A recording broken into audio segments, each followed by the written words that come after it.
Hi అండి. ఈరోజు నేనైతే ఇంట్లో గులాబ్ జాములు చేశాను. ఈ గులాబ్ జాములు చాలా ఈజీగా చేసుకోవచ్చు. గులాబ్ జాముల పిండే కాకుండా గోధుమ పిండితో కూడా చేయొచ్చు. నేనైతే గోధుమ పిండి పాలతో గులాబ్ జాములు చేశాను. చాలా పర్ఫెక్ట్గా వచ్చినాయి. టేస్ట్ కూడా చాలా బాగున్నాయి. ప్రాసెస్ కూడా చాలా ఈజీ ప్రాసెస్. ఈ రెసిపీ కావాలంటే ఫుల్ వీడియో మా ఛానల్లో ఉంది, చూడండి. తప్పకుండా ట్రై చేయండి. నేనైతే స్వీట్ తక్కువగా తింటాను కాబట్టి షుగర్ సిరప్ అనేది తక్కువగా వేసుకున్నాను. టేస్ట్ అయితే చాలా బాగా వచ్చినాయి. చాలా సాఫ్ట్గా జ్యూసీగా ఉన్నాయి.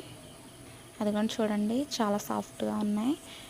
వీడియో నచ్చితే లైక్ చేయండి, మా ఛానల్ని సబ్స్క్రైబ్ చేసుకోండి.